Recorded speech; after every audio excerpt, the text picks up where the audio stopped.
This podcast is coming to you from Wongal, Gadigal and Birrabirragal country, also known as Balmain, where the Global Centre for Social Justice and Advocacy Leadership is located. We acknowledge the traditional owners of the country we share and agree that sovereignty was never ceded.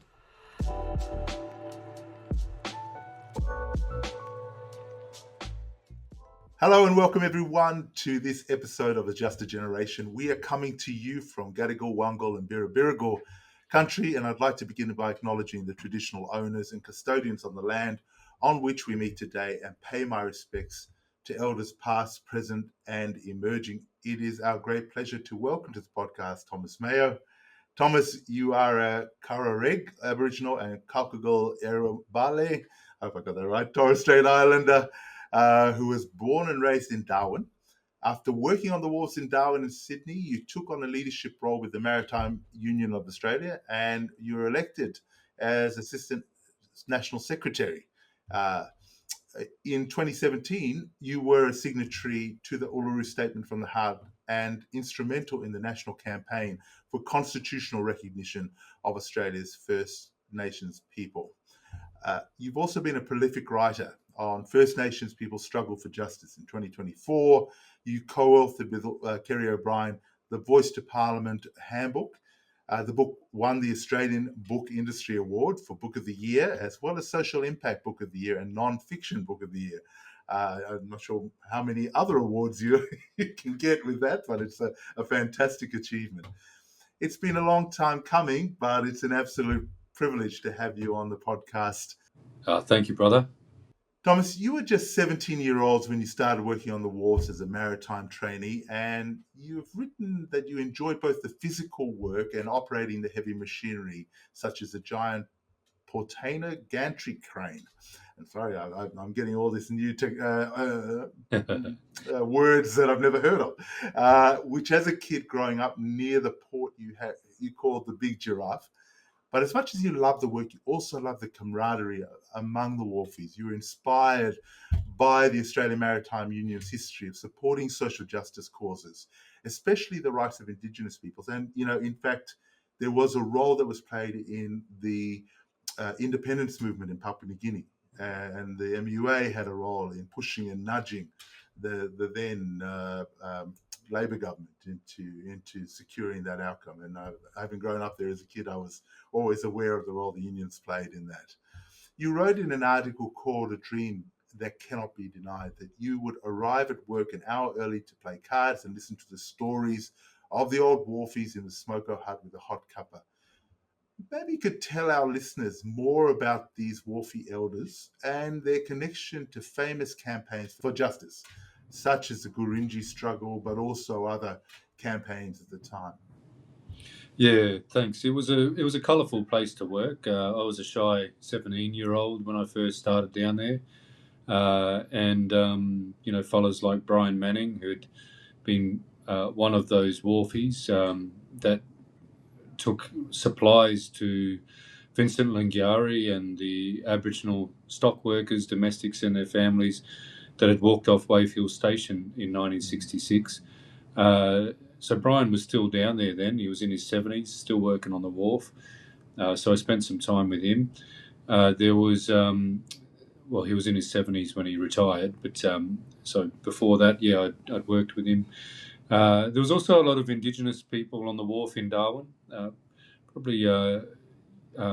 also a lot of people from all different ethnicities, people that had been asylum seekers, refugees that the union had helped to stay in Australia.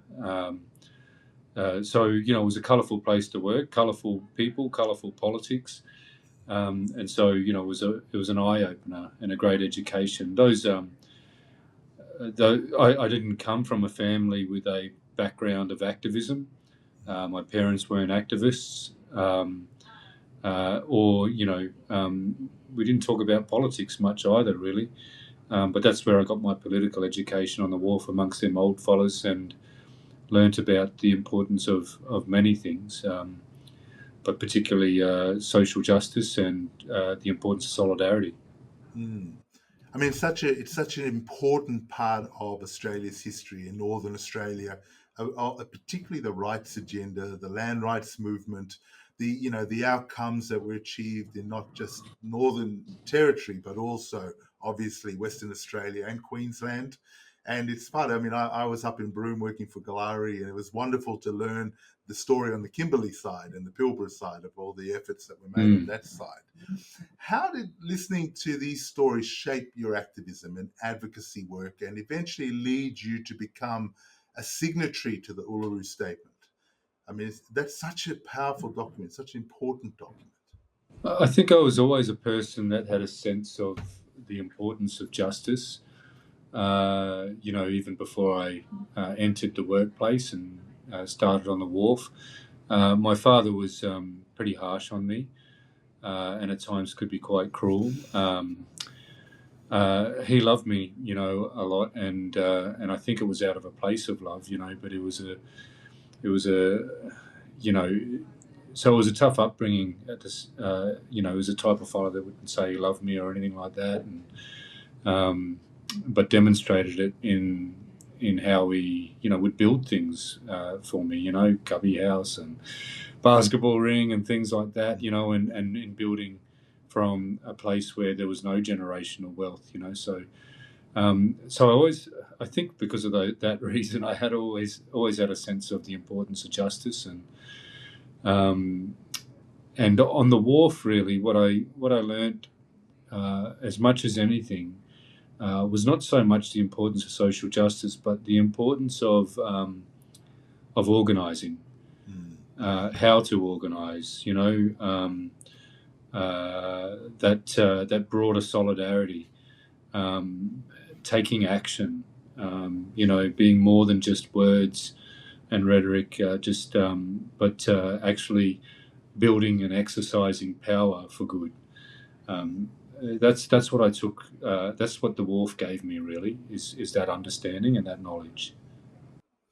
I mean, and this is not part of the questions I sent you, but it'd be interesting to see how that translated to working with community, bringing people from, you know, different backgrounds, not necessarily in an organized work environment, to the table to talk about issues, to come to consensus.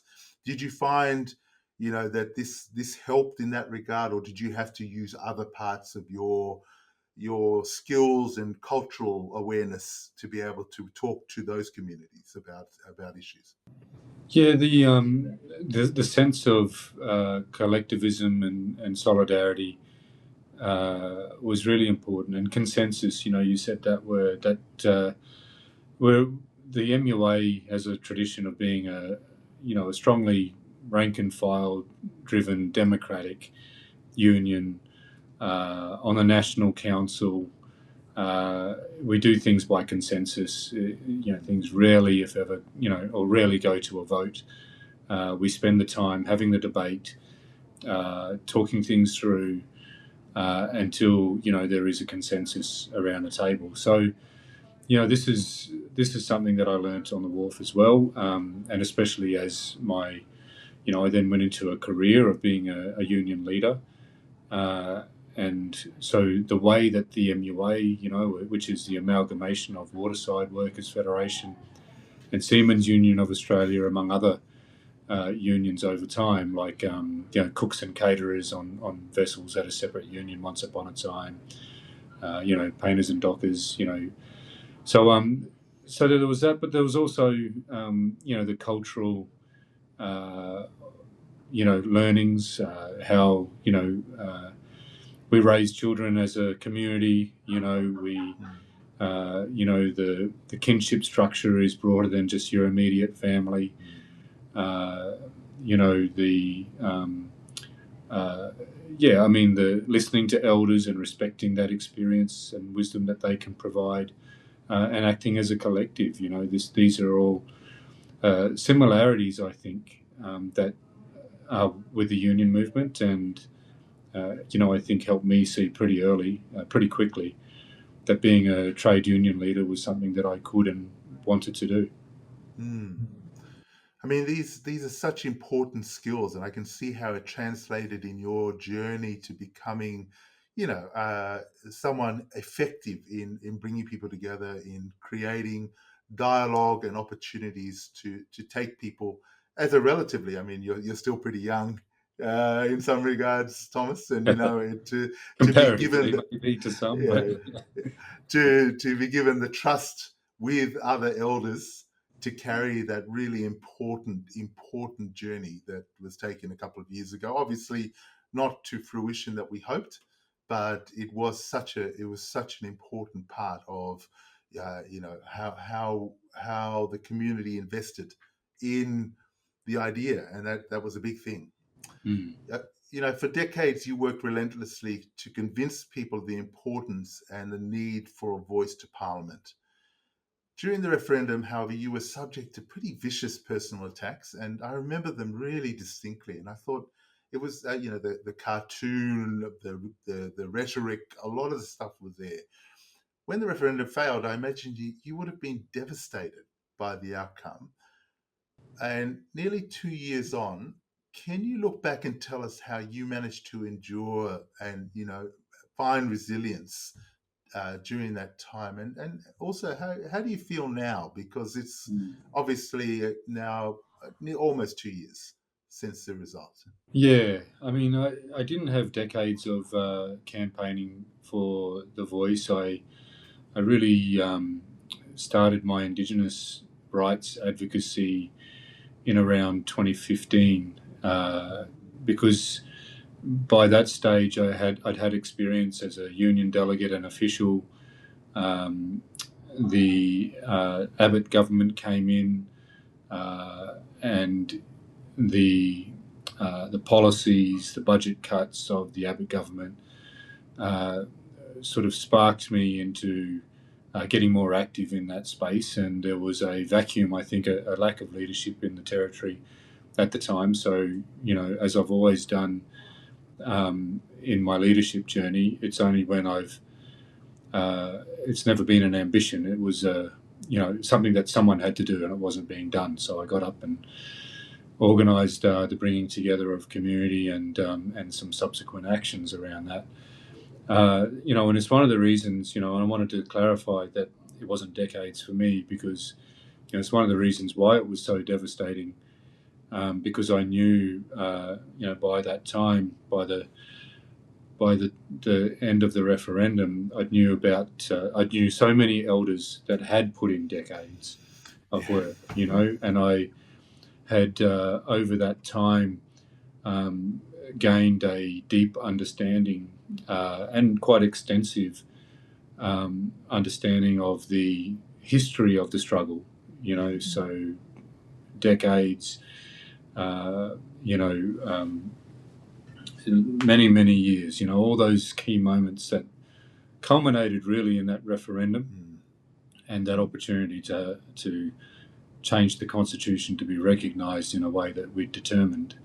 So yeah, it was devastating when that night, the 14th of October, I think I had the most difficult job that night, or I was placed really into the most difficult position I've been in, I think, that night, because I was at a function, and you know, on the night of the referendum, all of the media were there, all of the cameras were set up, there was a bunch of supporters, and at around 7 p.m., I think it was, maybe a bit before 7 p.m., I got up on the stage, with all those cameras on me, and gave a speech, to the supporters. But as I was up there giving the speech, I could see the numbers rolling in, and in the time that I was up there, it became clear that it was a loss. So from hope to loss, with all the cameras on me, and so that was extremely difficult, and something that is really unforgettable. Mm. How did I recover from it though? That night, yeah, I mean, it was a low point in my life after all of that work. But I turned to I'm glad we had a week of silence after the referendum. The media had twisted so much of what we'd said over those, the months of referendum campaigning, and it was nice to say no to them. We're not giving you any more fodder.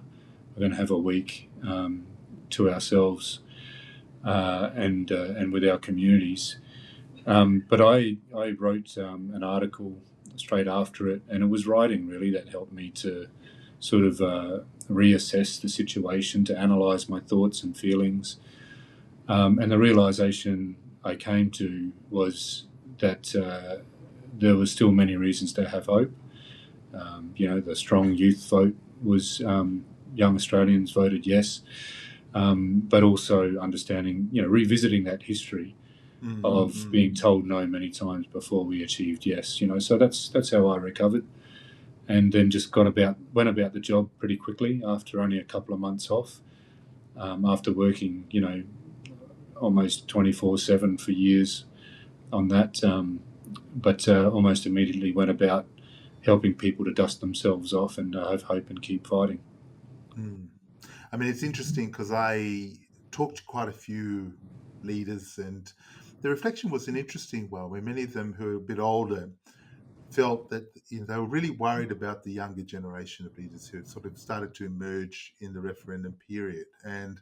But from the referendum themselves, there was a bit of a reflection of this not being a surprise. That in fact the outcome was a positive outcome in some ways would have been more of a surprise in some respects, given their journey, and that it was something where, the outcome itself, given the constant, one step forward, two step back into the rights agenda and the winning of those very gradual outcomes over a long period of time, wasn't something that was necessarily something that they hadn't expected in the back of their minds as an outcome.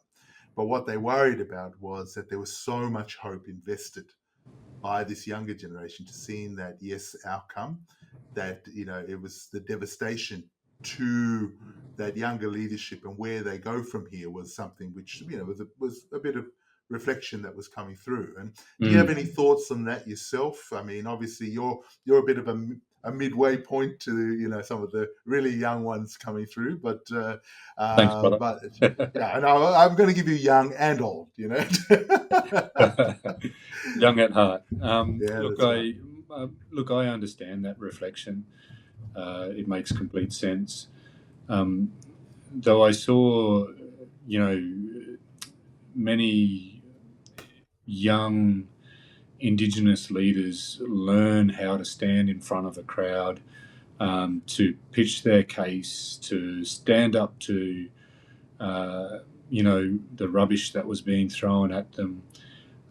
They were, this really did see strengthen, I think, young leadership, and the amount of young leadership that has come through, and they are ready, and they are doing things, and they are achieving things, many of those things people won't see from day to day, won't be reported in the media because we're not in some, referendum campaign. But I can tell you, there was a lot of good in that, in how it developed young Indigenous leaders. I mean, I think there are actually quite a few good things that came out of the whole year, despite it being a really challenging and difficult outcome. Yeah, well, we know where we stand now. We know that 40% of the population is absolutely certain that there needs to be structural change in this country. We also know that, at least another 20% wanted to say yes, but, the tactics of confusion and fear-mongering were quite effective. So, I mean, there is I don't regret us doing what we did in 2023. I don't regret seeing it through, even though the polls started to, show that it was likely that we would lose. We had to run the ball up, and we had to run it straight, and we had to find out and uh, and in that, uh, so many Australians were forced to have a conversation about I agree. this at their kitchen tables that would not have otherwise, and it made you could not have had a better opportunity for truth telling than that referendum. And while I do think that it will be a long time until there's an opportunity for constitutional recognition again, let alone constitutional change in this country, which is one of the shameful things about what the coalition did by destroying that opportunity. But now this country, our constitution is still frozen in time, and we're not able to develop and improve our constitution because of the fear of failure again from any politician. Um, there's there was I forgot where I was going with it, but there has been a lot of positives. No, I think positives in terms of educating the mainstream of Australia about our history and about the Yeah, fact that's that what I was there getting is, to. Yeah, you know, what I was going to say is that while it might be a long time until we have another opportunity like that, I'm confident there will be another opportunity, and the failed referendum will be one of the reasons why we succeed next time. yeah. I mean, there were also, I think, some really important lessons learned on the campaigning side, and particularly the use of, I was really struck by the use of the algorithms, particularly in social media, in a range of other ways in which people were being communicated to, and how, there were lessons that were learnt around the fact that they can be manipulated, they can be used as a tool for achieving an outcome, particularly one that doesn't necessarily require a lot of money, but can be quite impactful. And I thought that was something that Yeah, was quite I think interesting in the campaign. especially where people are not familiar with the subject or the Mm, subject group, and the same tactics were tried in the federal election. I think Labor were able to learn some good lessons, from the referendum, whereas Coalition probably learnt, was to their detriment in the end, because they thought they could do it again. But I think the big lesson, the great lesson for us all, is that when people aren't familiar with the subject group, then that's when they're most vulnerable to that sort of disinformation. And yeah. people are not familiar enough. They know enough truth to know they need to do something about it, and want to do something about it, but they weren't familiar enough to resist it. So when the listeners are thinking about what they can do to support Indigenous rights and recognition, then that is just one very simple way is to help your neighbour, your family members, your loved ones to become more familiar, because it does build a resilience to the lies that we hear about and the stereotypes about Indigenous peoples. I mean, we were quite struck by the new Australians and new migrants who were part of a large group who didn't vote yes, obviously, that in terms of some of the statistics. And that was an interesting group in its own right, because they aren't necessarily coming with the baggage of history in the same way, but yet weren't brought across in large numbers. Yeah, I think there was familiarity with the types of struggles we were having for a lot of Mm, immigrants, mm, recent mm, immigrants. When we talk about colonisation, and disempowerment, those types of things. But at the same time, there wasn't enough familiarity with us mm. as people, with our struggles here, that could help them to resist. And it was just the fear mongering was one of the most effective tools in that particular group of recent migrants, because they were starting afresh. A lot of migrants wanting a better life, wanting a harmonious society. And so when they were told that Indigenous people were out after were coming for their property or their opportunities for their children to win scholarships and things like that, that's what turned them against it. I mean, it's such a, yeah. Well, I'm still deeply disappointed myself, in the outcome. And it's one that, I felt for everyone involved, particularly you and other leaders who put yourselves out there to be the focus, of that. In your latest book, Always Was, Always Will Be, you reflect on the historical achievement of Australia's First Nations fight for justice and recognition, and you argue for hope. What do you think is the path forward or the next steps in this journey post-referendum for you and for Australia? We've talked a little bit about it, but in terms of that, the immediacy of, the next few years, rather than looking in the future for another referendum, what is it that, you'll be thinking about, what you'll be implementing?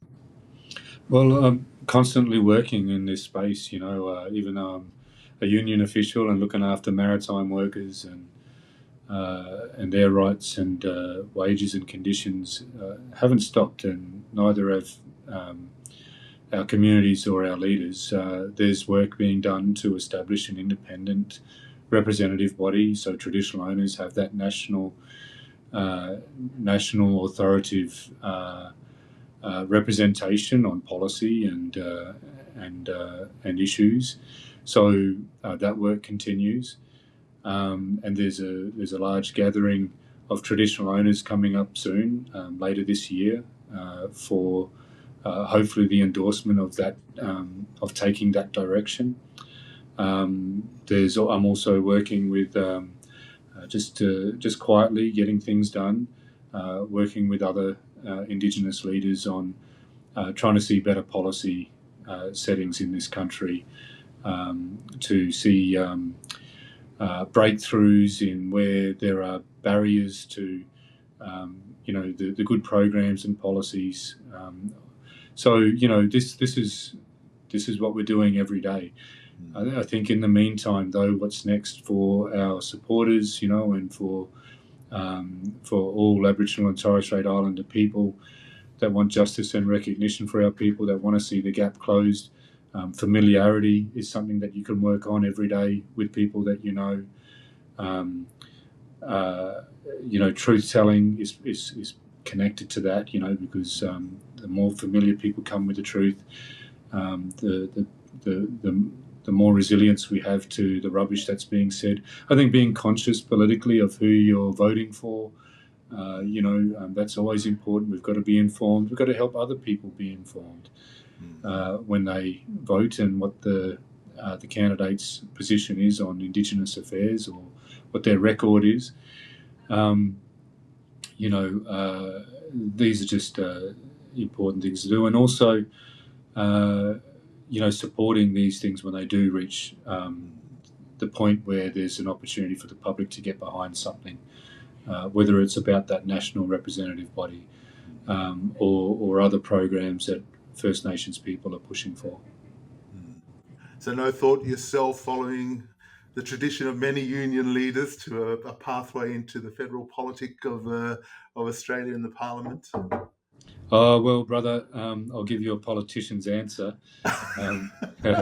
Yeah, I'm not sure. It's not an ambition, and I'm not going to write it off, but it's not something that I'm planning or trying to achieve. That is the answer that says to me you're definitely going into politics.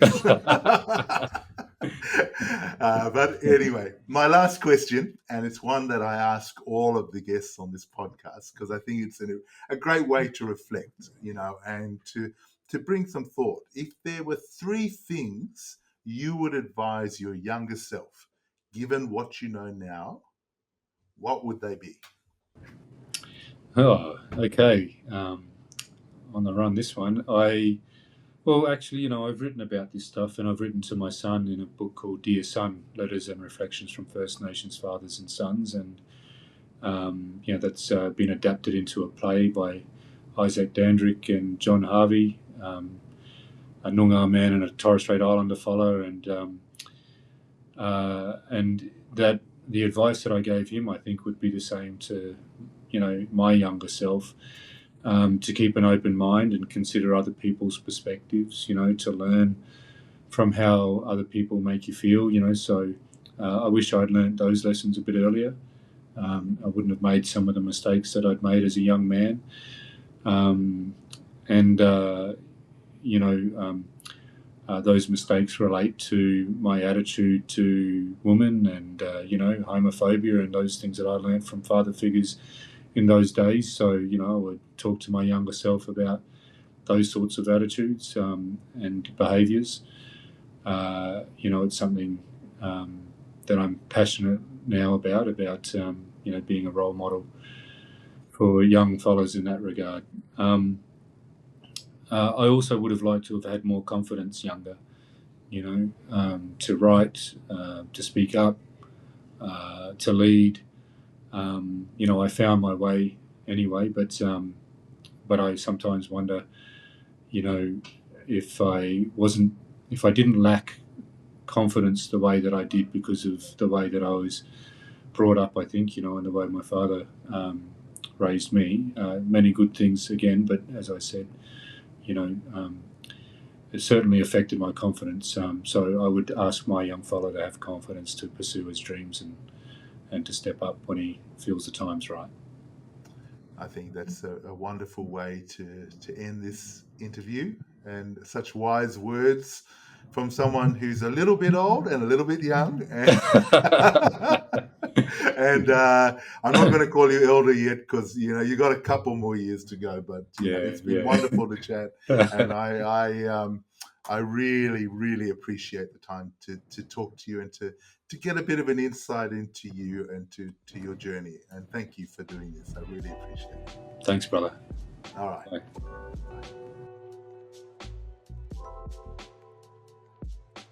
Thank you for tuning in to this episode of A JustER Generation.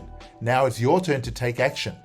Change happens when we come together. So be sure to like, subscribe, and share this episode, and consider making a regular donation to the Global Centre for Social Justice and Advocacy Leadership by visiting our website www.erc.org.au/donate. Your support powers real change. Together, we can build a JustER generation for all.